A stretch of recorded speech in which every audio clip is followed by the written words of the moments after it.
We'll get started. Good afternoon. I'm Fred Leon, Professor of Psychology and Director of the Center for Multicultural Psychology Research. It is my pleasure to welcome you to our inaugural annual Distinguished Lecture in Multicultural Psychology. Before I introduce our honored speaker, I'd like to take care of a couple of items. First, I'd like to remind everyone that we'll be having a reception with good food and souvenirs at the end of the presentation from 5 to 6:30 p.m. The MSU union staff will need about 10 minutes to bring the food in and set it up, so please do not wander too far away after the presentation. Everyone is invited, and I hope that many of you can stay for the reception, which is to honor our speaker, and also to celebrate the launching of our Multicultural Center. Next, I'd like to acknowledge several other departments and units across campus which have provided generous support in co-sponsoring this event. These include the Asian Pacific American Studies Program, the University Counseling Center, the Departments of Psychiatry, Social Work, Family and Child Ecology. Many members of those departments are here with us today. I also want to thank the steering committee of the center and the core faculty who have worked hard this year to put this event on, as well as other events for the center. Now back to our main event, it is my pleasure to introduce you to Professor Gordon Nagayama Hall. Dr. Hall is Professor of Psychology at the University of Oregon. His research interests are in the cultural context of psychopathology, particularly sexual aggression. Dr. Hall is currently investigating the effectiveness with Asian Americans of treatments that are empirically supported for other groups. He's also interested in behavioral genomics approaches to genetic and cultural factors implicated in antisocial behavior. He was previously president of the APA Society for Psychological Study of Ethnic Minority Issues, which is Division 45, and received the Distinguished Contribution Award from the Asian American Psychological Association.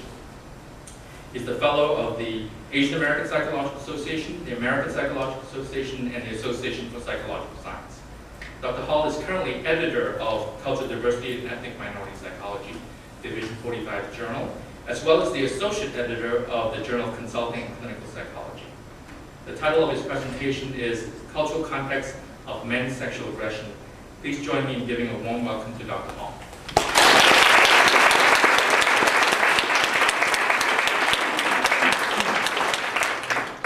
Thank you. It's a real honor for me to be here to help inaugurate this new center, and it's really a pleasure for me to spend some time with my friend Fred, and it's nice to see all of you here. And I know that the real reason you came today was to get these souvenirs, so we'll get those a little later.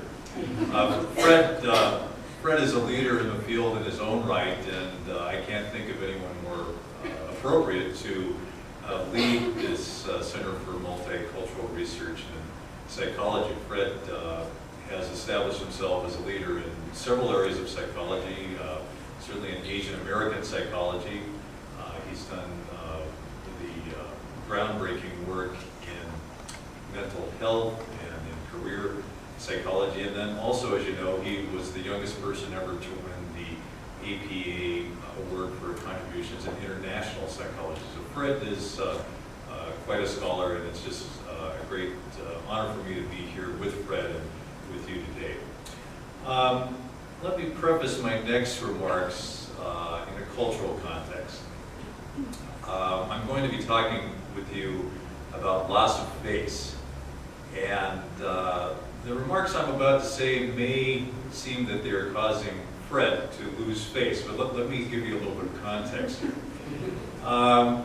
People who are my very close friends are people that I like to affectionately tease. In fact, I call Fred the brother that I never had. And so by teasing people, I help them save face. So if I don't tease someone, they're going to lose face. So I feel a little bit obligated from my cultural background to tease Fred here. So that's what's happening here. Fred, as I said, is very productive. In fact, I did a survey with one of my students a few years ago on the most productive scholars in ethnic minority psychology, and Fred was within the top 10. So he's very productive and has many important publications. And I almost think that he must work in his sleep. And I found out that he may actually work in his sleep. A few years ago at the APA convention, Fred was traveling in from Asia and needed to stay with someone one night because I think he was coming back a day earlier than he'd anticipated. So I said, well, sure, he could share the room with me. And so, Fred came in, and I'm sure he's very tired, so I was trying to go to sleep, and Fred started snoring. And he was kind of snoring, and it's getting a little louder and a little louder, and then finally I started to adjust to it, and was able to go to sleep. And then he started snoring at another pace with more intensity, and a second level. So I thought, okay, I finally adjusted that. And then, maybe 6 hours into the night, he starts snoring at a third level. It was even faster and more intense, and I'm just holding my head in my hands and just sort of in despair. And so I was telling a colleague of mine, Maria Root, who's in Seattle, who's done a lot of work on mixed race identity herself, but I was telling her, Fred, he was snoring, and there were sort of 3 different levels, and it was just, I just couldn't get used to it. And I didn't want to wake him up because he came in from Asia and things. And so Maria said, I think those were 3 different publications that Fred was working on. So Fred is, indeed a very accomplished scholar, and I'm happy to be his friend, and hopefully I'll still be his friend after this time. Okay, so I'm going to talk a bit about the cultural context of sexual aggression. 2 weeks ago, I had the honor of being the faculty marshal at the University of Oregon for the conferring of honorary degrees to 20 Japanese Americans, many of whom were deceased, but 20 Japanese Americans who were expelled from the University of Oregon in 1942 because of the Japanese American internment. And so there were five persons who were surviving that were there to receive their honorary degrees, and I served as the faculty marshal. And as many of you know or remember about these internment camps, the Japanese Americans were deemed a threat to the national security and were rounded up and placed in these internment camps. Now there's a lot of contradictions about this experience. First of all, only or primarily Japanese Americans on the west coast of the United States were placed in these camps. So people on the East Coast weren't placed in camps, and if Japanese Americans could leave and go to the East Coast, they were not placed in the camps. Also, there was a very large Japanese American population in Hawaii, and only about 2,000 of the Japanese Americans in Hawaii were placed in these camps. So 120,000 persons overall were placed in these internment camps, among them my mother. Now, the ostensible reason for these camps was a threat to the national security, but actually the actual threat was probably more of an economic threat. What had happened is that many Japanese Americans came from Japan to farm in California, and they took the land that was left over and produced more yield from their land than the non-Japanese farmers. So there was this economic competition that was developing between the Japanese American farmers and the non-Japanese farmers. So a lot of the impetus for these internment camps was from the Japanese, or the non-Japanese farm lobby in California. So my mother and others went to these camps. Another contradiction about this is that men were recruited from these camps to be in the U.S. Army. So my uncle was recruited from the camps, fought in the U.S. Army in Europe, and was with the 442nd Infantry, who you may have heard of, a very highly decorated unit. So he was fighting for the U.S. in Europe, and somehow he wasn't deemed a danger, at least in Europe, to fight for the U.S. And there were other Japanese Americans in intelligence in the Pacific, yet my mother and my grandparents and my mother's younger siblings were in these internment camps. So kind of a sad story in our history. But when these Japanese Americans left the camps, part of the goal was to assimilate and to fit into American society. these Japanese Americans didn't want their children to stand out or to be different than others. They wanted my generation to try very hard and to become Americans. So we got, many of us had American names. So my given name when I was born was Gordon Charles Hall. And most of my third generation Japanese American friends have American names, and very few of us understand Japanese because our parents' goal was to have us fit in and to be a part of the group and not to stand out. Now, as I got older, this strategy was criticized by some of my mentors and professors as being passive or not being actively engaged, or some people even interpreted this as a lack of confidence or a lack of intelligence. And I'm sure most Japanese Americans in my generation were encouraged to be more independent, more individual, move away from your group, don't depend so much on other people, think for yourself, become more independent. So during this talk, I'm going to talk a bit about independence and interdependence and how it might have actually some implications for psychopathology. So what is culture? Steve Lopez and Peter Gornacha in 2000, in their conceptualization of culture, contended that culture does not necessarily reside within a person, nor does it reside in society or the social world, but that culture is an interaction between the person and the social world. So psychology tends to be very individualistic and tends to look for phenomena and constructs within the individual. This development of this cultural construct that appeared in 2000 was an attempt to show that the individual influences the social world and the social world influences the individual. So it works both ways. So an individual can change a culture by having input into it, and the social world can change the individual by creating norms and expectations of that individual. So culture is something that involves an interaction between an individual and the social world. One broad cultural difference is independence and interdependence. So this is Rodin's thinker, and I just like you to take a look at this. I presented this in the talk this morning as well. But I want you to look at the thinker and tell me what you see. What are your impressions? What are your first impressions of this sculpture by Rodin? Someone this morning said that he's green, so he must be a Spartan. But and then I have undergraduates who say he's not wearing clothes. Okay, so but what else do you see?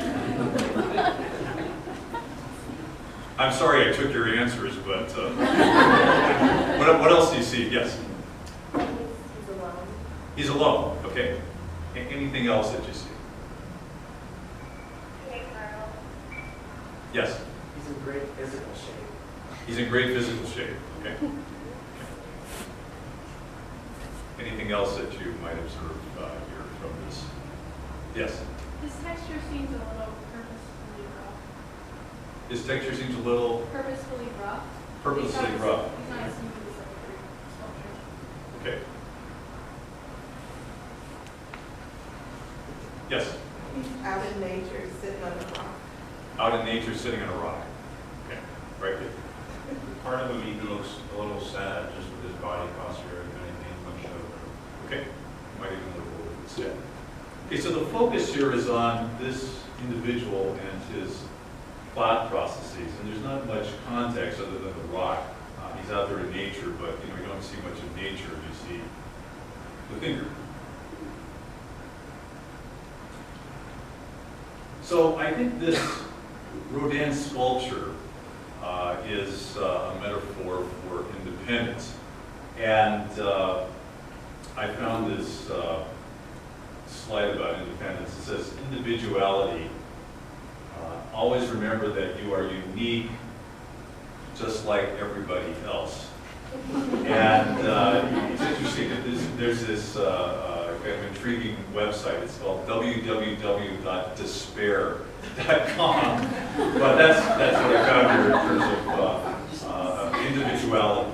So in an independent culture, such as the United States and many Western countries, personal standards tend to be valued. So you want to develop your own philosophy of life, and you want to develop your own sense of self. You want to become independent. That is the goal. So, as my teachers and mentors had told me, I needed to become more independent. I needed to think for myself. I needed to speak as an individual. I needed to be critical, and so forth. But personal standards tend to be valued. So you want to find your own unique niche in the world. That's the goal, individuation. Conformity tends to be uncommon. So the idea is to be unique, and not necessarily unique like everybody else, but you want to find something that is your own or your own discovery and make your own contribution. This is certainly emphasized in academia. We want to try to demonstrate our independence from our mentors. We want to have first authored work. We want to show our own contribution in our line of research. And that's not to say that collaborative research isn't always valued, but when I'm on these promotion and tenure committees, there's a bigger emphasis on first authored work than collaborative work. And I don't think that's unique to my university setting. I think there is a strong emphasis on being unique, on finding yourself, finding your own line of research. This independence tends to be prominent in Western cultures such as Europe and the United States, and is something that also emphasizes the individual in terms of competition. So you're trying to get ahead, you're trying to do as well as you can. The idea is that you're in it for yourself. And I gave an example this morning of a former colleague that I had, who was a friend, who was a junior person. I felt like we came to the university that I was working at about the same time. And I thought it'd be nice to have some camaraderie and kind of struggle together as we're trying to get promotion and tenure. And so one day in the parking lot, I drove up and I saw him driving up, so I waited for him as he was further away in the parking lot to come to my car, and we walked into the building together. And he told me, you've waited for me, but don't expect me to wait for you if I get here before you do. And I'm like, okay. And his goal was to get to his office, get to work, and in some ways I was sort of impeding his progress. And I felt like we're friends and we're kind of in this together. But for him, he wanted to just get his work done and get ahead. Now later, supposedly this was a joke, but I kind of didn't feel like it was a joke. And to some degree, he was serious. This is a hard-working guy, and he saw me, in psychology as not having much relevance to the field that he was in. And although we were friends and things, when it was work time, it was time to work, and he was there to get his work done. Okay, another piece of artwork. This is the Great Wave off Nagayama, and it's by the Japanese woodblock artist Hokusai. So tell me what you see when you look at this this picture.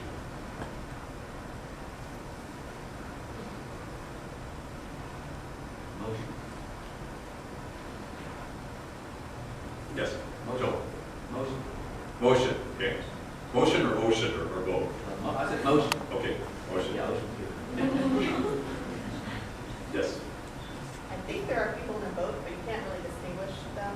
Okay, so there actually are people in the boat, but they're kind of hard to see. What else strikes you about this picture? Yes? Angry. Angry? Okay, angry because of the sea and everything? Yeah, okay.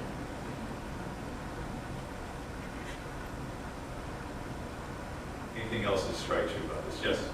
There's a little bit of context because you can see relative to the size of the people and to the mountain in the background how large this wave is. So you have some sort of context. Okay, so you have context. There's the ocean, you see the mountain. If you look closer, you can see these boats.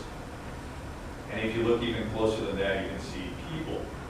And if you think of this in contrast to Rodin's thinker, the thinker was right there, the person is front and center, whereas here, the people are kind of in the background. I had a student from Japan a couple of years ago who saw this, and she'd seen it since she was a child, and when we were discussing this woodblock print, she didn't realize that there were actually people in this picture, but there are people, and they're in the background. So rather than being in the foreground, the people are part of the context. And also, I think what's relevant here is that they're all in the same boat, and they're struggling together against the elements. And they do need to work together. So if you're in this boat together, rowing faster isn't going to get you there any faster. What you need to do is work together and make sure that everybody is rowing at the same pace, so you can try to succeed as a unit. So it's not someone out there on their own, it's people in the same boat trying to work together against this, the elements, and the context is much more prominent than the individuals. So I think this is a good metaphor for interdependence. Preserving harmony is the goal. So the idea is to fit in. So as my parents' generation told my generation after World War II, maybe not verbally, but at least in some ways, such as naming us American names, not teaching Japanese, the idea was to try to fit into American society and not stand out. So the idea here is that you try to be sensitive to other people's needs and to anticipate other people's needs and to try to take care of one another. Roles tend to be clearly defined. So I'm a student, I'm a professor, I'm a boss, I'm an employee, I'm a son, I'm a daughter, I'm a mother, father, husband, wife. All of these roles tend to be clearly defined, and there are certain expectations. Conformity tends to be very common, as you might guess, that preserving harmony is the goal. The proverb in the U.S. That I think is relevant here is that the squeaky wheel gets the grease. And what does that mean? What does this squeaky wheel gets the grease mean? What is the meaning of that proverb? Yes? You gotta stand out if you want to get anywhere. You got to stand out if you want to get anywhere. You need to speak up. You need to, as my mentors told me, you need to speak. You need to assert yourself as an individual. The analogous proverb in Asian cultures is that the nail that sticks out gets hammered. So if you stick out, you're going to be beaten down. Another version of that I heard was that the poppies that grow too high get cut off. So the idea is that you want to fit in with the group and not be too tall or too low. Actually, when I heard this, it was from Juris Dragons, one of my colleagues at Penn State University, and he said that the poppy that grows too tall gets cut off. And he has an accent, so we thought he said the puppy that grows too tall. But anyway, the idea here is that you need to conform, and fitting in is very important.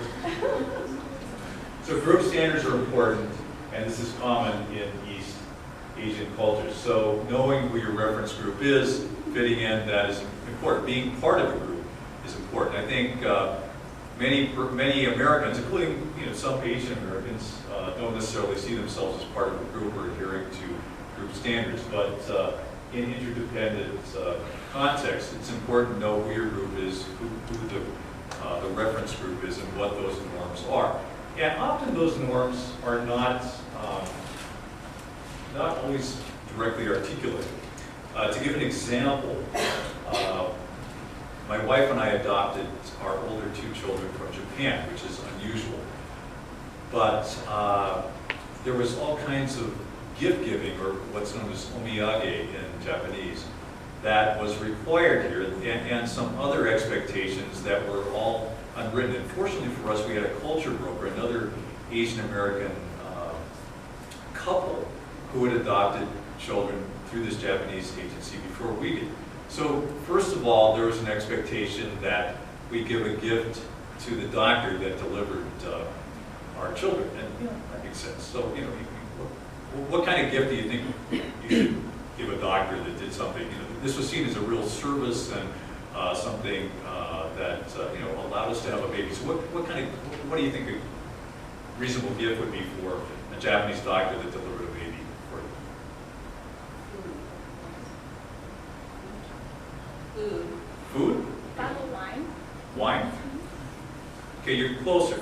They wanted scotch, but not just any kind of scotch. It had to be a certain brand of scotch. So if you got the wrong brand of scotch, you could lose face because it wasn't the right brand of scotch. Okay, so fair enough. The doctor gets a gift. The adoption agency person, she expected a gift too. What would you give? So she was a woman, maybe in her 60s at the time. What kind of gift might you give a Japanese woman who is the head of the adoption agency that helped with this adoption? Flowers. Flowers? I know.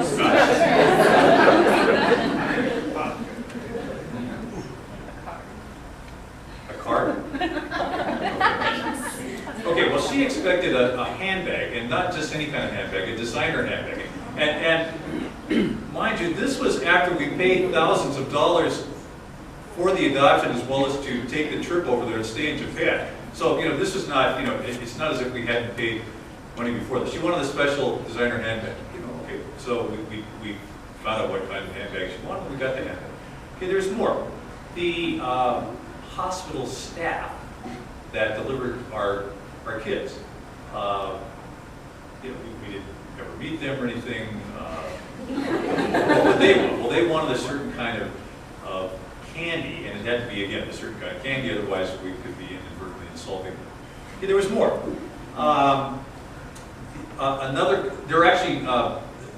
Our culture broker was the very first couple that went to this agency, so there were several other couples that had adopted after we did through the same agency.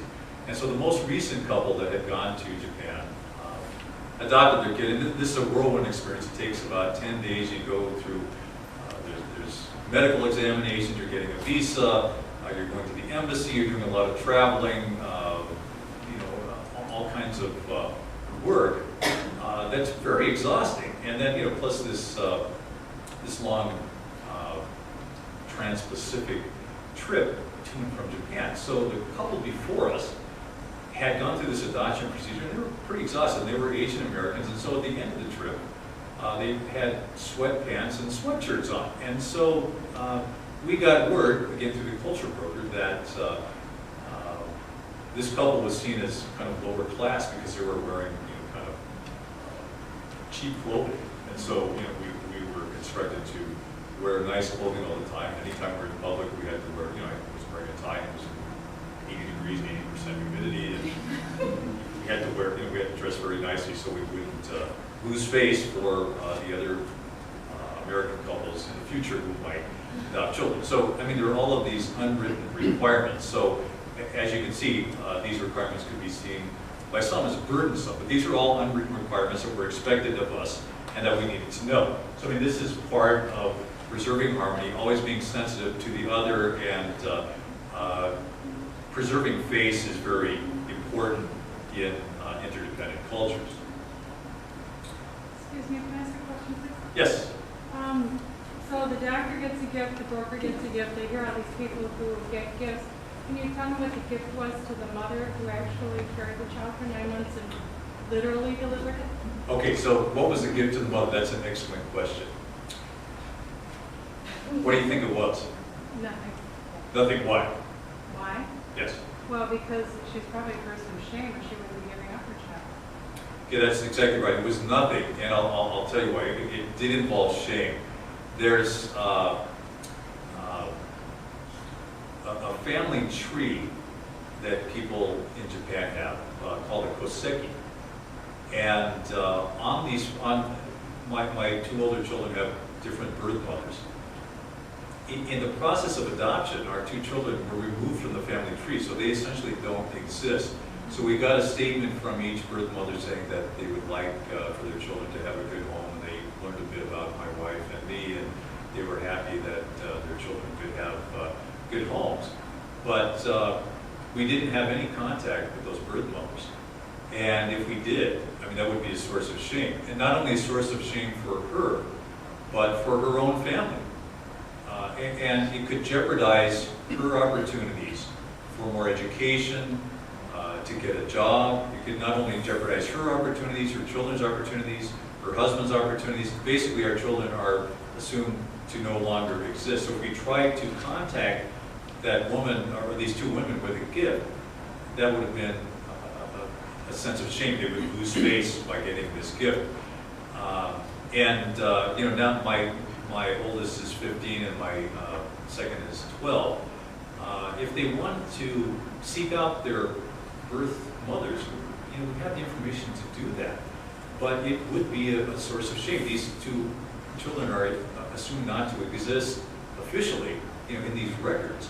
And so, you know, it would be a very sensitive issue for these birth mothers to meet our children. I would, you know, if it was allowable, and if they, you know, if there's some way we could do it, I would like my children to meet their birth mothers. But the way this culture is set up, again, it's protocol, and this is something that you know, is not done. So there was no gift to the birth mothers. That is an excellent question, and you can see again. I mean, that's something you might think, oh, we should give a gift to the birth mother because, you know, this is the person who delivered the baby. But you know, it's a very different situation in terms of the culture. So thank you for that question.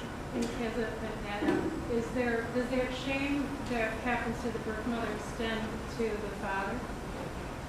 Is there shame? To the birth father, the father who starts. Does it extend to the father? No, the father's sort of out of the picture. I mean, the birth father is essentially out of the picture. So again, a patriarchal society. The story we got about the birth fathers is that, well, they were working hard, and you know, they you know, didn't really want to be a father and so forth. And the birth mother tried to get together with the father and try to get married, but you know, it didn't work out. They didn't have the financial resources, so we got these children. Now, you know, those are probably doctored stories too, in terms of, I mean, because the two stories were similar, and they're two different situations. So, you know, again, this strong cultural overlay and expectations and norms, and you know, a lot to grasp and to try to understand. And if someone was coming into this context without understanding all these nuances, you know, it would be easy to lose face oneself, or certainly to cause others to lose face. So those are very excellent. Okay, so Daphne Oysterman at the University of Michigan, I don't know if that's a bad word or not, but at the University of Michigan, did some work on individualism and collectivism. This was a meta-analytic study. And across studies, Asian Americans were more collectivist and less individualist than European Americans. So the zero would be where European Americans are. These effect sizes are you know, about medium, and there were consistent differences. So these differences that I've been describing have been supported empirically across studies in terms of individualism and collectivism measures. Individualism and collectivism, though, are very broad constructs. If you just divided up the world, about 2/3 of the world is collectivist, and the other third is individualist. But what does it mean to be a collectivist in Japan versus a collectivist in India? Or what does it mean to be an individualist in Denmark versus being an individualist in the United States? I mean, there's a lot of variability within these broad constructs. And so I think what is more useful, particularly within psychology, is something that is more proximal to actual behavior. So these I would view as distal constructs. It gives you some general context, but just to say that someone is a collectivist doesn't necessarily mean that you're going to be able to predict specific behaviors. So a more proximal or cultural specific value among Asian Americans is this issue of loss of faith. So loss of faith occurs when one deviates from one's role in a manner that jeopardizes group integrity. And concern about loss of faith preserves interpersonal harmony. So I'm in a group that's concerned about loss of faith, that's collectivist. You need to be very much in touch with what the norms are and make very sure that whatever you do doesn't jeopardize group integrity. And again, as in this example of the birth mother, one's behavior reflects on the whole unit, whatever the unit is. It might be a ethnic community, it might be a family, but one's behavior goes beyond oneself. So if my role is to be a student, I need to do well as a student, because if I fail as a student, that casts a bad light on my parents. Gee, what's wrong with that family? Casts a bad light on my siblings. Gee, that's Gordon's sister. Maybe there's something wrong with her too. So, I mean, if you do something that deviates from your role, it reflects on your whole family. There's that family that has, whatever the problem is, or there's that family that lost face for our whole community because they're Asian Americans, and we're one of the few Asian Americans in this school, and they're going to think all Asian Americans are like me. In fact, there was at Virginia Tech, just recently, there was an Asian American student who committed suicide because he felt that he would be, placed in the same category as the Asian American student last year who actually killed his other students and killed himself. So this student, this happened within the past month. This Asian American student felt like other students at Virginia Tech were perceiving him as part of this unit, and felt that he felt that this other student who had killed the other students last year had caused a loss of face for his group. So he felt like I'm doomed here because I'm part of this group. So a very sad consequence of losing face. So again, one's own behavior affects the reputation of the whole group. So I'm going to be talking about loss of face as a cultural protective factor. Loss of face can cause normative behavior, and if those norms are pro-social, those norms can actually protect against psychopathology, or at least externalizing behavior that involves violating the rights of others. So sexual aggression that I'm going to be speaking of involves any kind of unwanted sexual contact. So any sexual contact that is unwanted by the person that it is perpetrated on is how I am defining sexual aggression. And I know some of you are doing domestic violence work. From my perspective here, the perception of definition involves the victim's perspective. So if the victim perceives it as unwanted, then this, in our definition, involves sexual aggression. 22 to 57% of men admit to perpetrating some form of sexual aggression. And again, these numbers vary. Some men may be doing something that is sexually aggressive. They don't necessarily see as sexually aggressive, but again, from my perspective, it is the victim's definition that is important here. And I realize that you may feel that some victims may not be completely forthright about this, but in terms of a definition, we use the victim's perception. Now, in terms of our studies, we use the perpetrator's self-report, which may be an underestimate of the actual amount of sexual aggression. So you have between 22 to 57% of men admitting to perpetrating some form of sexual aggression, which is really kind of a horrifying statistic, particularly the top of that. Now, this is not just rape, but this is any kind of unwanted sexual contact perpetrated by men. The rates are about the same across different cultural groups. So one might think, well, gee, in a collectivist group, the rate might be lower. But the rates are about the same across different cultural groups. This is a conceptual model of the cultural context of men's sexual aggression that was developed by Neil Malamuth of UCLA. So Malamuth proposed that early risk factors, including sexual abuse during childhood and family violence during childhood, leads to two separate paths. One path involves delinquency, so a person who's abused and is a victim of family violence and sexual violence becomes delinquent, and that delinquency leads to having multiple sexual experiences, early sexual contact, multiple sexual partners, and this is one path to sexual aggression. The second path begins again with abuse and family violence and leads to a psychological acceptance of violence, viewing violence as normative and something that is acceptable. And then this leads to what's known as hostile masculinity.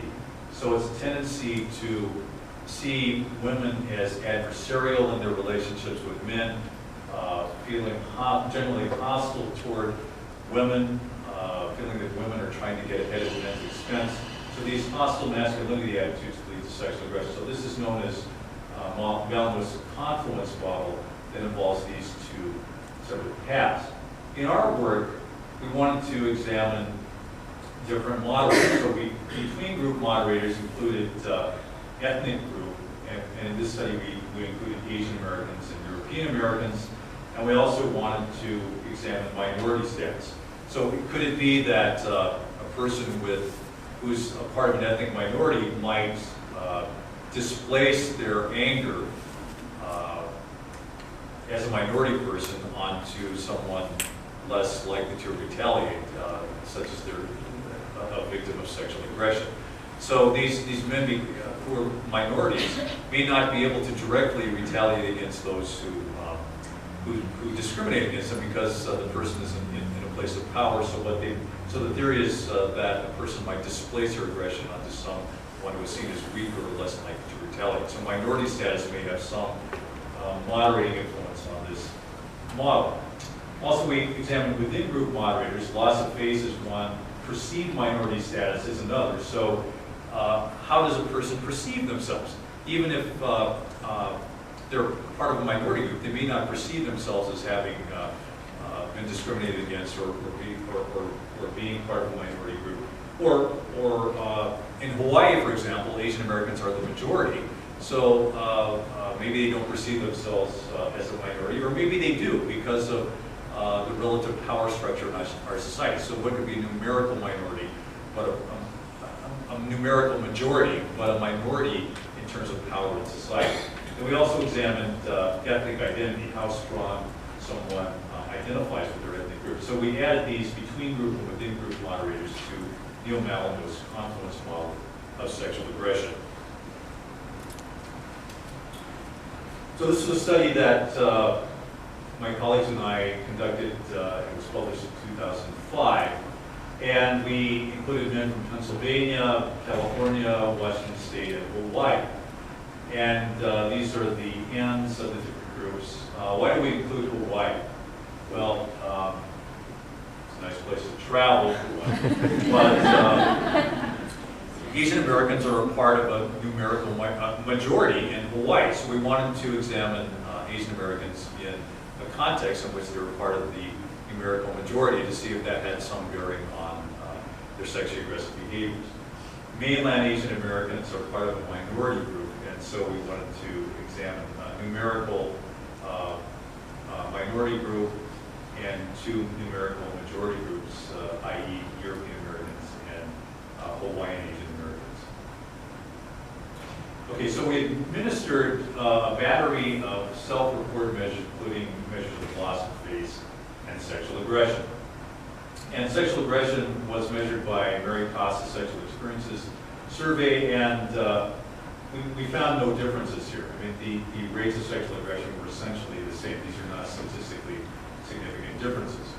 Again, what we were interested in was in moderators of sexual aggression, but if someone was looking for differences, they could stop right here and say, okay, well, there's no differences, so, end of talk, let's go eat food. Well, we're not quite done yet, and Fred wants me to continue to talk, so I will continue to talk.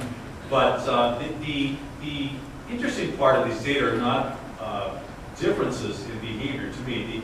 The interesting part here is potential moderators of sexually aggressive behavior in these two groups. So basically, rates of about 30% or a little below 30% in terms of sexual aggression. Again, sexual aggression is any kind of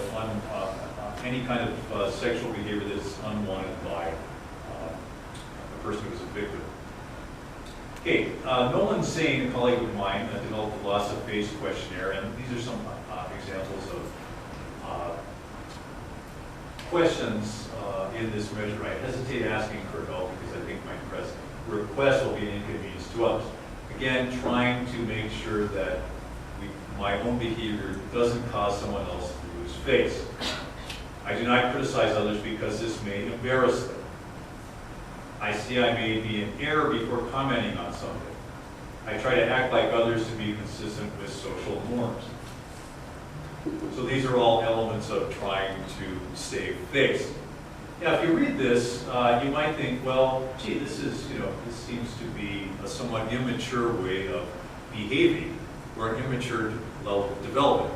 And in fact, last year, or actually a couple of years ago, I gave a talk at my daughter's middle school, which included some Asian Americans and mostly non-Asian students. And I actually gave them this loss of face questionnaire. And all of them had very high scores relative to college students on this scale. And we discussed this, and many of those middle school students are really concerned with the kind of impact that they're making.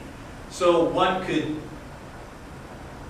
take that data and say that, well, gee, if Asian Americans are high on loss of face, they may be at an immature level of development. This could be seen as something that one needs to get over, as my mentors and teachers had told me. In fact, I gave a talk about this work at a university that will be unnamed.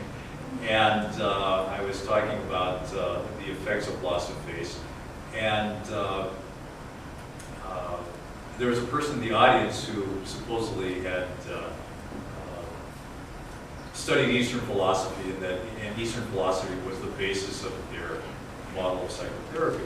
And so I gave this talk about loss of face and how, I talked about some of these issues in terms of fitting in and how it could actually be a protective factor. And so this person raises their hand and says, why don't these guys just get over their loss of face? And I'm taken aback, I'm thinking, you just missed the point of my talk. So, but I think that sentiment is not all that atypical when people who don't understand these cultural dynamics see a person who's so concerned about loss of face. Well, why would you? I mean, that's essentially what my mentors told me as I was growing up. Why don't you just get over it, be your own person, become independent, don't worry so much about what other people think of you. Okay, so in our study, Asian Americans on the mainland and in Hawaii were more concerned about loss of face than were European Americans. And the important issue here is that both Hawaiian Asian Americans and mainland Asian Americans had similar scores on loss of face that were both statistically significantly higher than European American scores. So this suggests that this is not a function of minority status, numerical minority status, or numerical majority status. This is something that is characteristic of Asian Americans and might indeed be a cultural difference. Okay, so this is the model. This is Malamu's model for testing group differences. And this is difficult to see, so I'll just sort of walk you through this. The first numbers are for European Americans, the second numbers are for mainland Asian Americans, the third numbers are for Hawaiian Asian Americans. And basically this Malamuth model fit the data fairly well for all three groups. It fit best for European Americans. So these early risk factors, including sexual abuse and family violence, led to delinquency, which led to multiple and early sexual experiences, which led to sexual aggression. The other path, where early risk factors led to acceptance of violence, which led to hostile masculinity, which led to, again, to sexual aggression. Different hat loadings for these different variables, but overall the model fit fairly well for each of the three groups. So again, if someone was looking for similarities across groups, they could stop there and say, well, these models are the same for all three groups, so let's stop there. But my interest, as I mentioned before, was in potential moderators. And so we looked at loss of face as a potential moderator, and I present the data for mainland Asian Americans, which was very similar to that for Hawaiian Asian Americans. And the correlation, this is a plot, and the correlation is minus 0.28. So basically what you find here is that Asian Americans who were more concerned about loss of face were less likely to be sexually aggressive. Asian Americans who were less concerned about loss of face were more likely to be sexually aggressive. And each of these dots symbolizes several persons. So this is a negative correlation. So again, it appears that loss of face is a protective factor against self-reported sexual aggression for Asian Americans. For European Americans, this is essentially a zero correlation. So loss of face and sexual aggression were essentially non-correlated. The correlation is minus 0.05. So you have a difference here. Asian Americans, there's a negative correlation that's significant. With European Americans, loss of face was not a moderator of their sexually aggressive behavior. So if they're highly concerned about loss of face or not very concerned about loss of face, there's not a correlation. Now you could, you might say, well, gee, was there a restriction of range for European Americans? Could that be the reason for this? There was not. There was actually the standard deviation for the two groups was not different, although the means were lower for European Americans. The standard deviation was about the same as it was for Asian Americans, so it wasn't a function of restriction of range. Okay, we also looked at risk factors and loss of face. So these really risk factors involve sexual and physical abuse in one's early life. And we wanted to determine if loss of face was a moderator of these early risk factors. For European Americans, loss of face was not a moderator against early risk factors. So for European Americans who had experienced early abuse, either physical or sexual or both, those persons were at risk to become sexually aggressive. For mainland Asian Americans and Hawaiian Asian Americans, however, loss of face moderated the relationship between early risk and sexual aggression, such that those Asian Americans who were sexually or physically abused but became concerned about loss of face were less likely to be sexually aggressive than those who were abused that did not become concerned about loss of face. So loss of face actually offsets some of the risk aspects of these early risk factors. Yes, good question. Yeah, loss of face, how much is that your concern that you hurt somebody else compared to your concern that they've been poorly abused? It seems to be a little bit both, but right. I mean, and that might be, and I'm actually, that's a good question. You're kind of anticipating something that I'm going to get to in a bit.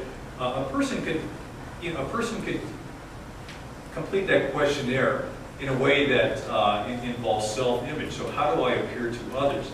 The construct, in its intended form, when Nolan Zane developed this measure, was one's concern about one's impact on others and not one's self-presentation. So you're really concerned about whether you're doing some harm to someone else. Now, it's quite possible, and I'll show you some data that might suggest this, that there may be different interpretations, perhaps across ethnic group, about how you're filling that scale out. So if you're concerned about, it's like these middle school kids that I was discussing, that it could be that, if you're concerned about the image other people have of you, you could, answer in the same way as a person who's concerned about the impact of one's own behavior on others. So that's kind of a question, but again, the intention of that, of the scale and the construct in its purest form is one's concerned about the impact of one's behavior on other people. But again, the scale could be answered in a way that you're concerned about your own self-presentation or self-image in the eyes of others. It's a good question. Okay, so again, for Asian Americans, there appears to be a moderating or offsetting effect of loss of face among those who were sexually or physically abused. So again, those who were sexually or physically abused and became concerned about loss of face were less likely to be sexually aggressive than those who were physically or sexually abused and did not become concerned about loss of face. Again, for European Americans, loss of face was not a moderator of these risk factors. Okay, so there's some limitations of this study. So this man is kind of lamenting the limitations of the study. Okay, one that was cross-section, so we don't really know the directionality of the relationships. Another that it involved sole reliance and self-report. And so we wanted to do another study that involved at least a short follow-up in a longitudinal fashion. So a one-year follow-up of this study involved men from California, Washington State, and Hawaii. And we had 299 European Americans and 266 Asian Americans. If you're watching closely, there's no more Libertyville here. I moved from Penn State to University of Oregon at the time. I kind of lost my Penn State sample, unfortunately, but we were able to follow up on the Seattle, California, and Hawaii samples when you're following. And so what this involved was self-reported sexual aggression over the past year. So what we asked these men is, since the last time you were involved in the study, have you engaged in any additional sexually aggressive behavior? So we identified different groups of men. The largest group of men were men who were not sexually aggressive at either assessment, the first time or 1 year later, which is in many ways encouraging. We had another group that desisted, about 100 or so men that admitted to sexual aggression in time 1, but then did not report any additional sexual aggression in time 2.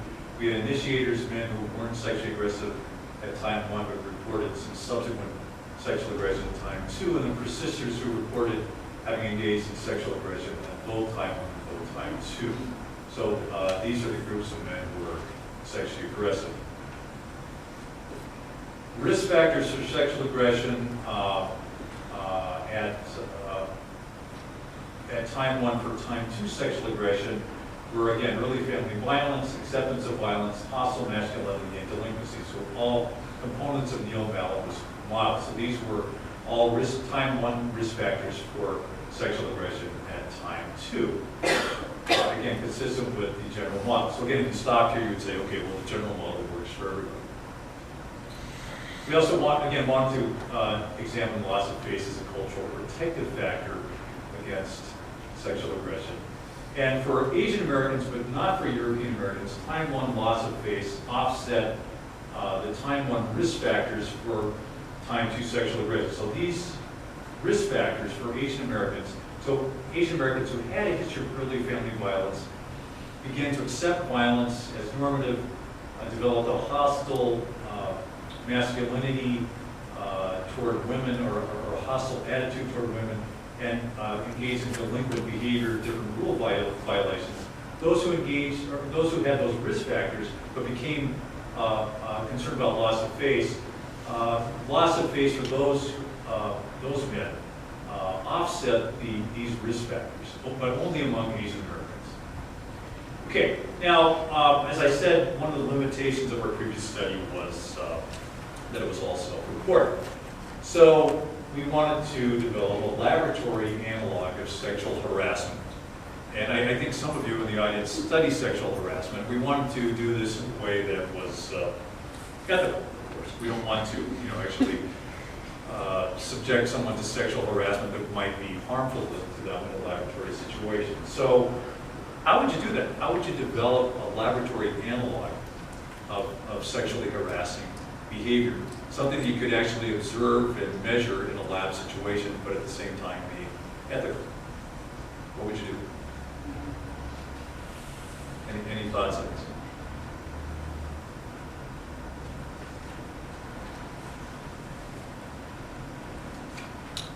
Joel? Imaginary Okay, an imaginary interaction. Okay, great. That's a good idea. Any other thoughts? We wanted to have some kind of lab behavior that we could actually observe and try to measure. So it's not just self-reported, some act of sexual harassment in a lab situation. Use of animals. Pardon? Use of animals. Use of animals? I'm not gonna go away in my. I'm not going to ask how you would use those hands. I'm kidding, I'm sorry. That says more about me. Okay, so you get some kind of analog with animals. Okay, any other thoughts about an animal? Did they observe a Confederate The interaction? Confederate, okay, all right. So that's, and such as how? Like, they could observe an interaction between, and then like perspective take each Okay, position? so Confederate, and that's actually what we did. Again, sexual harassment was an unwanted sexual experience in our definition.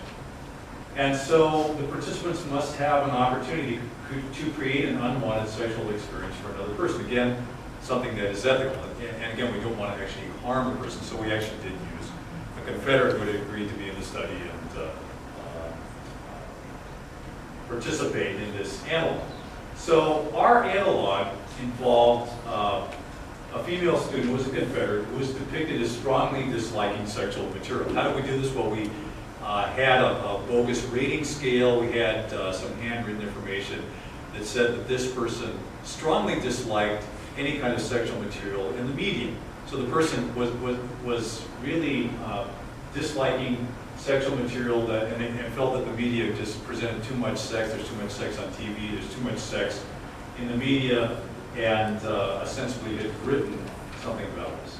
So what we had is the male participants in our study view a sexual or a non-sexual film, and the sexual film involved it was a mainstream film involved. This is an older film. It was Kevin Costner and someone in the backseat of this car, and they're just, there's kissing and touching and just a sexual film. It was a mainstream kind of film, and it was a little bit older. We wanted to use one that people weren't so familiar with it. They think, oh yeah, that's that film. So it was a little bit older film. And then the non-sexual film was another older film. It was from the movie Running Man. There's this bobsled scene that was very arousing. In fact, we rated the two films on level of arousal, and the two films were equal in terms of arousal, but one was a sexual film and one was a non-sexual film. And by the way, that movie Running Man involved Arnold Schwarzenegger. So we cut out Schwarzenegger's face so they oh, there's a governor in California. We didn't, we cut those pictures out with his face. So it was just these really highly arousing bobsled scenes from this Running Man movie. And the participants chose one of the films to show the students. So these men saw one film or the other, and then we said, we want you to show a film to the student, either the sexual film or the non-sexual film, and this is to a woman who was depicted as strongly disliking sexual material. Now, what do you think would happen? Do you think, what would they do? And we didn't give them any necessary rationale for why to do this. Just pick one of these. And they have these ratings for this woman. She strongly dislikes sexual material. Now choose one of these films to show her. So, what do you think happened? Do you think anybody showed the sexual film to someone who didn't like it? And if they did, why would they show a sexual film? So first of all, do you think that some of these men showed, these are college undergrads, do you think some of these men showed something? Okay, you're not even thinking. Okay, now why would you do that? I mean, the person dislikes sexual material. Why would someone show something to someone that they dislike? And they struggle, there's this handwritten description of their dislike, and they rate these materials as sexual material is highly objectionable. Why would you do that? Or could there be some reason other than sexual harassment, wanting to sort of show someone something they didn't like? Could there be some other reason for showing sexual material?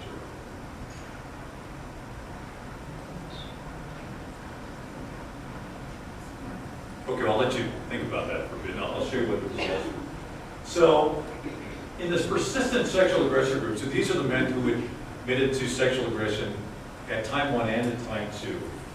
About 25% of these men showed the sexual film to the woman who disliked the sexual film. And the other men who either were not aggressive or were aggressive on one occasion but not the other, showed it at a lower rate. So this corresponds, at least somewhat, to self-report. The men who were most sexually aggressive were the ones who were most likely to show the sexual film.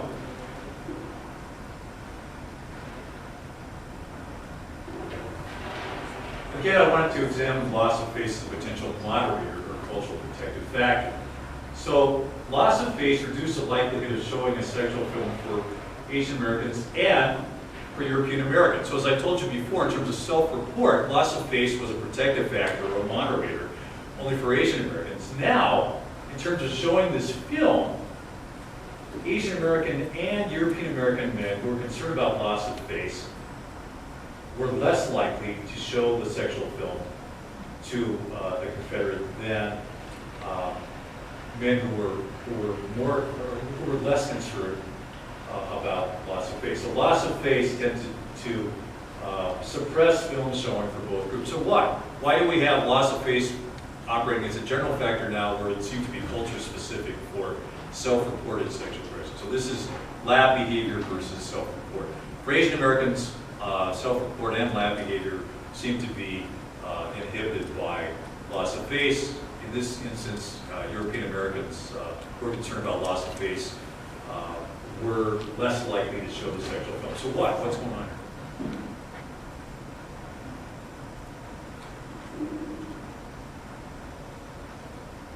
here? Okay, I mean, this was a bit of a surprising finding to me. And what possibly is going on here is situational versus cross-situational effects of loss of face. So this lab situation was a public situation.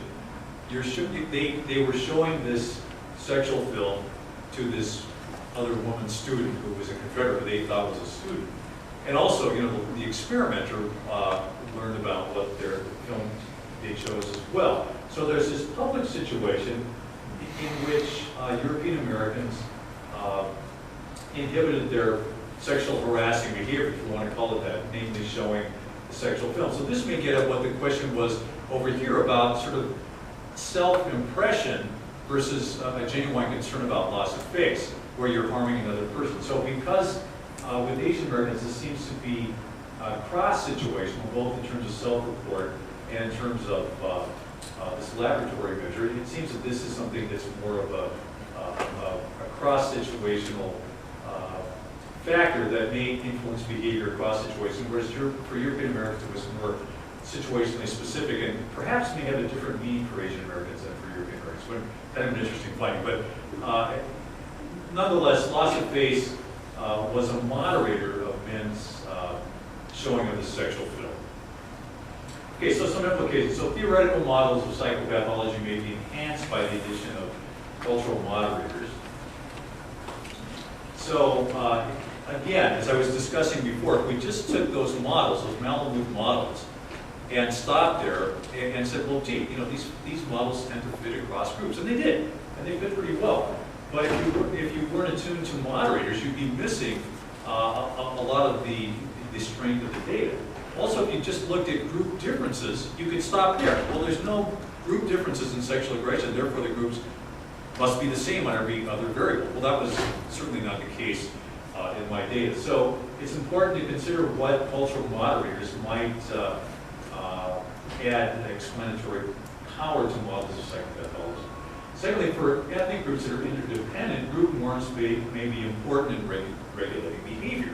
So, again, loss of face, in this case, seemed to be a protective factor against sexual aggression because loss of face for many Asian Americans involves fitting into the group, and if the group has pro-social norms, that can be a protective factor. Now, on the other hand, if the group's norms are antisocial, a loss of face might involve not being antisocial. So if an Asian American, for example, is a member of a gang, and the gang glorifies misogynist behavior, then to not be misogynist could be a basis for losing face. So it really does depend on the reference group and the reference group norms. But in this case, loss of face seemed to be protective in that loss of face moderated sexually aggressive behavior.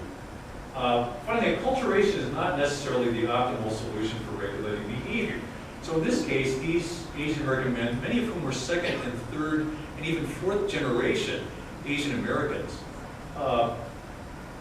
this cultural characteristic of loss of face tended to persist across generations and tended to have a protective effect. So getting back to my own experiences with my mentors and teachers about trying to get me to be more independent, that was a worthy goal. And I think what it taught me to be was to be bicultural, to be independent in situations where the situation warrants it, but to be interdependent in other situations in which interdependence is warranted. So I think, acculturation, getting everybody to be one way and believing that one model of psychopathology fits all, probably is not going to be the optimal solution for regulating behavior across groups. We need to determine what the contexts are for these groups and to determine if these contextual variables have any bearing on our models of psychopathology. So I want to talk briefly about future directions. So Fred has mentioned my interest in behavior genomics. There's different candidate neurotransmitter genes, including serotonin, dopamine, and monoamine oxidase A. Now, again, we're interested in mapping the whole gene, so this is a part of the picture, and it's not as if any single neurotransmitter is going to be uniquely associated with antisocial behavior. But these are some candidate genes that have been identified. And we're also interested in cultural protective factors against genetic risk for antisocial behavior. So again, thinking of that early study with those different trajectory groups, loss of face serves as a protective factor for all four of those trajectory groups, including the persistent group. So assuming that persistent group who was sexually aggressive on 2 occasions has some people who had some genetic risk for antisocial behavior, I'd be interested in doing a gene mapping study to see if genetic risk for antisocial behavior can be offset, at least to some degree, by these cultural norms, particularly loss of face, but other ethnic identification. So a genocultural model of antisocial behavior might be as follows. This is a very simple one, and it's sort of oversimplified. But genetic risk, and again, mapping the whole genome here, might lead to childhood antisocial behavior, which might lead to risk for adolescent antisocial behavior. And we would look at genetic moderators. So one genetic moderator of interest is the ALDH22 gene that's actually associated with alcohol processing in one's body. So about half of Asian Americans have this ALDH22 gene that is associated with this flushing reaction where one turns red and gets a headache and has a negative reaction to alcohol. So we're considering this ALDH22 gene as a potential protective factor against alcohol use and perhaps against other forms of antisocial behavior as well. And a colleague of mine, Tamara Wall at UC San Diego, has identified this ALDH22 gene as a protective factor against alcohol abuse among those who have this gene. Cultural moderators, again, loss of face and ethnic identity, so we're trying to see if these cultural factors might offset the potential genetic risk for antisocial behavior.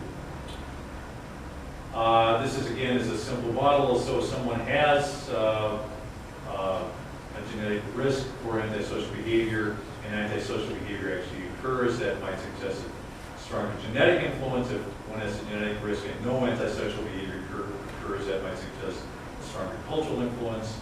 If one has no genetic risk and antisocial behavior occurs, that might suggest a stronger cultural influence. And finally, with no genetic risk and no antisocial behavior, that might be a stronger genetic influence.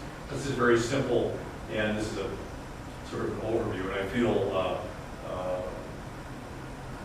a little bit humble talking about this in a room where Joel Negus here has done quite a bit of behavioral genetics work, but this is sort of just a quick overview of where this work could be going. So I want to thank you, and again, I'm honored to be here and appreciate your taking time this afternoon to be with me.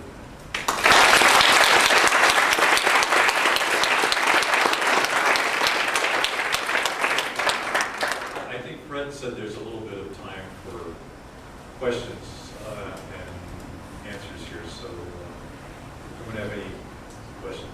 I think Fred said we had to stretch this out to 5 o'clock, otherwise someone's going to lose face. Yes? I'm wondering how many generations before, you're so acculturated that loss of faith is no longer an issue? Or does that happen in family and stays with Japanese Americans? Yeah, so the question is, how many generations does it take for a cultural characteristic such as loss of face to dissipate? As I said, there's second, third, fourth generation persons in our study, and these cultural characteristics have been passed down. I mean, for some, when they come, part of it, I think, part of this is determined by the circumstances under which someone comes to this country. So a person could be an immigrant who comes here and intends to become an American. And for that person, some of these cultural characteristics could go by the wayside fairly quickly because they're here and they're intending to become an American and do whatever it takes to become American. However, that was essentially my parents' generation's goal in socializing us as Japanese Americans. But I think inadvertently they were doing it in sort of a Japanese way. They wanted us to become Americans by fitting in. Well, fitting in is part of this this collectivist loss of face issue. So it varies. I mean, there's a lot of variability within generations. I'm not saying that it takes X number of generations for a person to acculturate or lose these characteristics, or that that these characteristics will persist forever, or that they persist for everyone across generations. Generally speaking, these characteristics would be expected to weaken across generations. But in terms of that loss of face measure, there was not a difference by generation. First, second, third, fourth generation, there were not statistically significant differences between those generational groups. So at least in our sample, which is from different parts of the country, this loss of face characteristic tended to persist. So that's a good question. I mean, how long, I don't know. But there's a lot of variability within a generation, and it could happen very quickly, again, depending on what a person's goal is. Nicole? Are you able to speak at all to the way loss of face impacts the targets of sexual assault, either in their coping responses or seeking social support or reporting? I have a group of students at the University of Oregon who conducted a study of Asian American women, and they kind of use what I think is an ingenious way of contacting these women. They used, everybody here familiar with Craigslist? So they get, I guess a lot of college students use it. So they went to Craigslist in several cities in the United States that have large populations of Asian Americans. They recruited people for this online study. Now again, people who have computers and use Craigslist are certainly not a representative sample. But they are investigating sexual trauma and loss of face in these women. And they're still analyzing data, but basically loss of face interfered with, if I remember these data correctly, loss of face interfered with the disclosure of trauma. So this is sort of another flip side of loss of face, and I actually talked a bit about this this morning, where loss of face in psychotherapy could be a deterrent to participation in psychotherapy because one does not want to disclose, and one could lose face by disclosing something like sexual trauma. Well, gee, if this happened to you, there must be something wrong with your family, or it's your parents should raise you to be better. They might blame the victim. So loss of face in terms of victimization, in terms of the victim perspective, probably something that interferes with disclosure and perhaps recovery. So it has sort of a very different effect for persons who are victims and persons who are perpetrators. So that's a very good question, and my students are analyzing this data, and so far it appears that loss of face really is a deterrent to disclosure. And again, in this context, in a therapy context, what might need to happen is that disclosure of abuse might need to be conceptualized as a way of saving face. So a person may be concerned about burdening their family because they're disclosing sexual abuse that happened to them. But in another vein, a person could be seen as saving face for the family by taking care of their problem and disclosing the problem and getting help and helping themselves to be a better functioning member of their unit. And if therapy and disclosure was conceptualized that way for a person who's been abused, perhaps that would be a bit of an encouragement to disclose. But if a therapist was completely unaware of loss of face issues and a client was very concerned about loss of face, they may be sort of missing what's going on. So again, cultural context is important, and loss of face in a victim context tends to be a deterrent rather than a protective factor. Good question. Yes? I'm struck by the similarity with what you're discussing with the findings that we had at the Ojibwa Reservation in northern Minnesota, where we really had to work very hard with families for them to disclose enough so that we could work with the children. I'm wondering if you've thought about contrasting some of the Indian tribes in Oregon, the Clackamas and some of the other ones, with what your findings are, to see if there are some similarities as well as some differences. Yeah, that's an excellent question. There probably are some similarities, and I've heard this from other groups as well. I was giving a talk at the University of Texas El Paso a couple years ago, and some of the Latino students said, this sounds like something in Latino culture as well. So I think this is something, and again, this, without overgeneralizing, I think cultural characteristics such as loss of face are components of collectivist cultures, and I think they may manifest in somewhat different ways. So I would imagine with, the tribal groups are so diverse that, it's going to differ from tribe to tribe, and certainly among Asian Americans there's diversity here as well. And most of what I've been discussing involves East Asian Americans, and even within East Asian Americans there's a lot of variability. But having said that, I think there are some common characteristics such as loss of face that might characterize these collectivist groups. So we haven't had a chance to investigate that yet, but I think it is a construct that has probably some traction in other collectivist groups as well. Yes? I wonder if you know anything about the etymology of the phrase loss of face. It seems like our faces where we carry and show our individuality, a lot of it, and to lose face would perhaps help you blend back into the group. But loss of face means you're now out of the group or ostracized.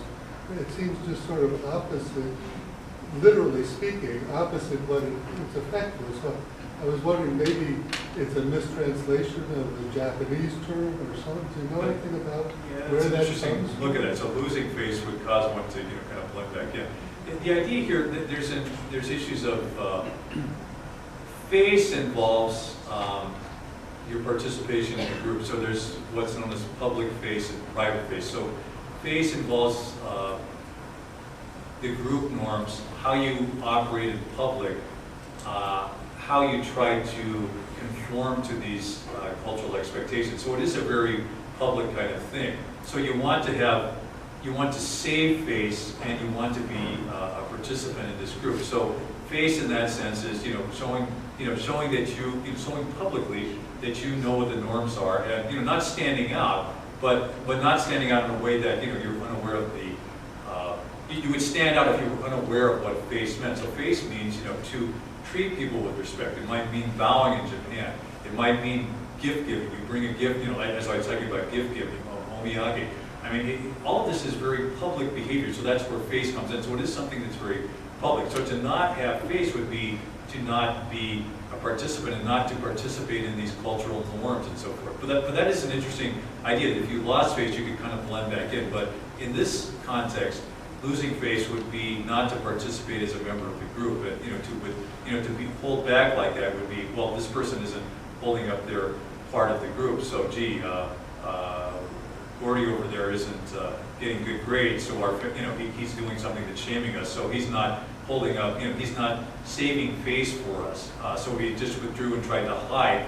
That wouldn't be enough. That hiding would be seen as losing face because you're standing out and being a bit different by height. But that is an interesting, kind of twist on what that means. But really, face is something very public and adherence to public norms. One more question. Yes, because a lot of sexual aggression or sexual harassment occurs in isolation. Mm-hmm. How do you rectify that when we're talking about saving face and what you do publicly in front of your peers? And Right. then what happens in isolation that perhaps, and I don't know what kind of, when you did the self-disclosure or that self-reporting and what you looked at. It is, it is something that does occur in private. So this suggests to me that that Asian American men are very in tune with what the norms of their group are. That even though this is a private situation, and perhaps I won't be caught for this, I still, I still feel like my group isn't supposed to do this. So, I could be found out. I mean, this person that I'm abusing could tell other people, or my reputation could get ruined by this. So I think this is something that these men carry around with them, even in private situations. My public and private behavior are all part of the group. For the European American men, to the extent that it was sort of public versus private, for the European American men, it was more of an issue in a public setting where there's Confederate and experimenter and so forth. But I think for these Asian American men, this is really part of this is something that's internalized, and it's a norm that they carry with them from situation to situation. So they're part of this group. They want to remain part of the group, even in a private situation when they wouldn't necessarily be detected by others. So it really is something that's internalized. Yep. One more. Yeah. I have a related question. Given that it's often a private kind of experience, the sexual aggression, do you think that if the target was an Asian American woman, whether that would sort of intensify the loss of face because the male perpetrator would sort of know that she may also be aware of the social norms for the group? Yes, it would, I think, because, to the extent that an Asian American woman is a part of one's group, I mean, that's sort of the ultimate way to destroy group harmony by, harming someone in the group. Plus, this person's a part of the group, and so those issues of reputation and so forth really would, spread fast, because this is someone that's a member of my own group, and, I mean, she could tell people that know me and so forth.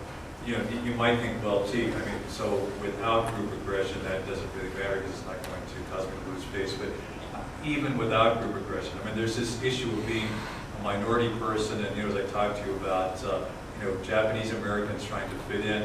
I mean, there's this sense of, I'm in this, even if it's an out-group member, I'm still, my reputation is still on the line, not only with my own, so if I harm an out-group member, that could get out too, and I would destroy not only my own reputation, but the reputation of my own group. This Asian American guy is aggressive, all those Asian American guys are, similar, sadly, to that man, the second man at Virginia Tech who committed suicide because he felt like he was part of this group that was, it had lost face.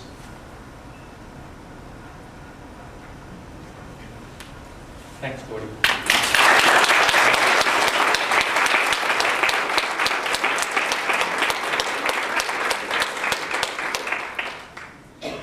I would like to thank Professor Hall for sharing his research with us again. The concept of gift giving is central to many cultures, like Japanese, what's the term? Omiyage. And here at the Center for Multicultural Psychology Research, we intend to follow that tradition.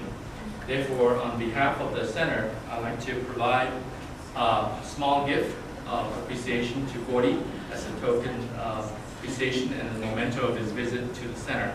Also aware of the integration of different cultures, I also wanted to reassure Neil, since the Department of Funds is involved, that this is not Scotch.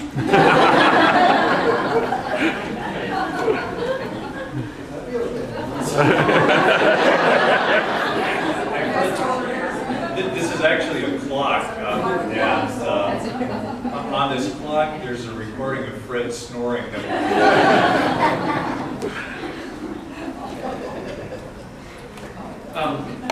I'd like to introduce some special guests to say a few words, but before I do that, we also have some other guests in the house I'd like to acknowledge real quickly. We have Dr. Lee Jun, the Vice President for Student Services, is here with us. Dr. Ruben Martinez, the Director of the Julian Samora Research Institute, and some others as well, but also my daughter, who's a freshman here at Michigan State.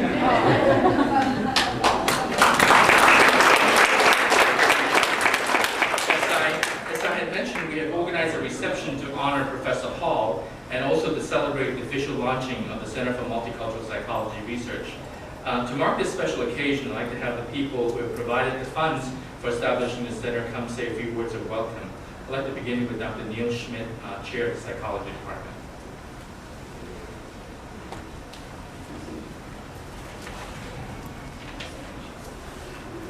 First event, thanks.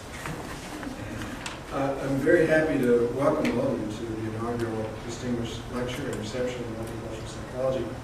The talk and reception officially launches the Center for Research in Multicultural Psychology, and the event really represents the culmination of a tremendous amount of discussion and effort in our department and elsewhere over many years. The center began as a function of a great deal of frustration with our attempts in psychology to recruit a diverse faculty and student body, and to develop an intellectual atmosphere that fosters an appreciation for the challenges and contributions that are represented by a multicultural society. One response in our department was to propose a multicultural initiative which involved the hiring of 4 faculty members whose interests would in some way contribute to understanding the diversity of culture and backgrounds present in our society, university, and department. And after proposing this initiative in several annual budgetary cycles, and with the support of Dean Mariana Babo, we also received administrative support 4 years ago. We've now made 3 faculty hires, Drs. Harrell, Leong, and Miller. And one of the faculty hires that we proposed, we felt should be a senior scholar who could provide leadership in developing a focused research program devoted to multiculturalism. This person is Dr. Leong, and we're delighted to see the progress he's made in the last year and a half. These 3 faculty members and other members of our department, along with Dr. Leong, have developed 5 research networks that we hope will provide focus to research and educational efforts in multiculturalism. Several other activities are being planned, including a biannual conference, a book series, and this summer we will host, along with the American Psychological Association, an advanced training institute in research methods with diverse racial and ethnic groups. I want to express my appreciation to Dr. Hall for sharing this event with us, and Dr. Leong has also secured the support of 5 other units on campus for this inaugural event. We greatly appreciate their support and hope that our interest in multiculturalism will continue to involve multiple campus disciplines and interest groups. We in psychology appreciate the support of Dean Baba and the MSU administration. We welcome all of you, and we look forward to the development of sound scholarship and increased understanding of the manner in which individuals and groups live and work together. I want to thank you all for coming, and I hope to share some of your time with us after this talk. So, thank you.